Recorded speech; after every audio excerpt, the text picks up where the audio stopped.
বাসায় থেকে গিয়েছিলেন, দেখছেন সবাই মোবাইল নিয়ে ব্যস্ত। আমি কিন্তু হতাশ না। আমি হতাশ না কি জন্যে? আমি আগে হতাশ ছিলাম এই জুলাই বিপ্লবের আগে। আমাদের এই তরুণ প্রজন্মকে আমরা অনেকটা ফার্মের মুরগি মনে করতাম এবং আমাদের ধারণা ছিল যে এদের দ্বারা কিছুই হবে না। কিন্তু গত বছর তারা যে ঘটনা ঘটিয়েছে আমরা কিন্তু পারিনি। আমরাও এরশাদ বিরোধী আন্দোলন করেছি, আমাদের ছাত্র জীবনটা এরশাদ বিরোধী আন্দোলনে গেছে, কিন্তু এরশাদ বিরোধী আন্দোলন আর জুলাই বিপ্লব আকাশ পাতাল পার্থক্য। আপনি সাহসিকতার কথা বলেন, প্রাণ ক্ষয়ের কথা বলেন, মানে বিশাল একটি পার্থক্য। সুতরাং এই প্রজন্ম মোবাইল নিয়ে থাকলেও আপনি হতাশ হবেন না। আমার ধারণা তারা তাদের জায়গায় ঠিকই আছে, সেটা তো তারা 1 বছর আগেই প্রমাণ করেছে। যাই হোক, আমাদের যেমন রণভাই শুরুতে একটা কথা বলেছেন যে কবিতার নিয়ম কানুন ছন্দ ব্যাকরণ নিয়ে অনেক ঝামেলা আছে, অনেকে মানতে চায় না। সেটাও ঠিক না। ঠিক না কেন? কবিতার জন্য একটা প্রথাগত নিয়ম আছে, কে মানলো কি মানলো না সেটা ভেঙে। কিন্তু আপনি দেখবেন যে যে চাই লেখক কোনো একটা ছন্দে পড়ে যাচ্ছে, সেটা যদি স্বরবৃত্তে যাচ্ছে বা মাত্রাবৃত্তে যাচ্ছে, অক্ষরবৃত্তে যাচ্ছে, কোনো না কোনো ছন্দে দেখবেন পড়ে যাচ্ছে।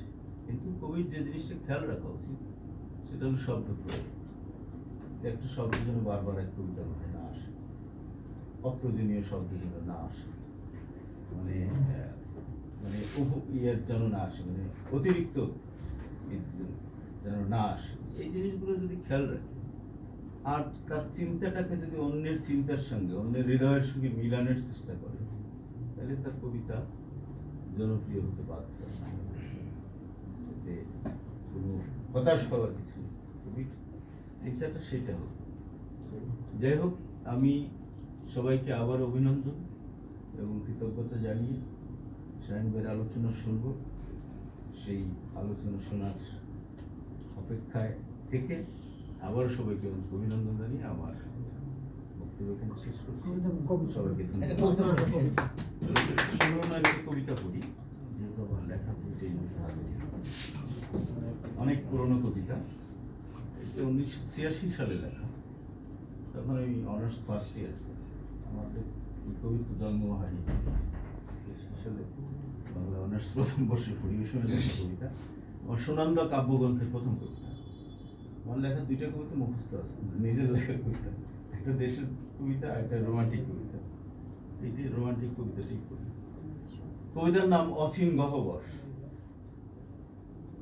তোমার বিরস মনোরঞ্জনে আমি কতবার গেছি পদাবলী, কীর্তন হিসেব নেই কোনো।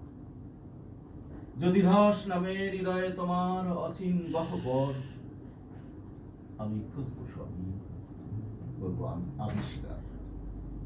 তোমার অমীয় সান্নিধ্য খুঁজে খুঁজে পেরেশান আমি এক নির্লজ্জ পুরুষ।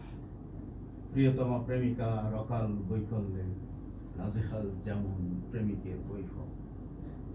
তোমার হৃদয়ের প্রতি পৃষ্ঠা ঘেটে পাইনি আমি ফুলের আঘ্রাণ, ভালোবাসার নির্যাস। আমার নিশুতি সত্তায় গুমরে কাঁধে তোমার অহেতুক প্রশ্রয়। ওই হাতের কমল স্পর্শে পাহাড় গলে গলে নির্ঝর ধরবে এখনো। বন্ধা জমিনে ফলবে কচি ধান, ঘাস, ফসল, অথচ তুমি বিমুখ এমন।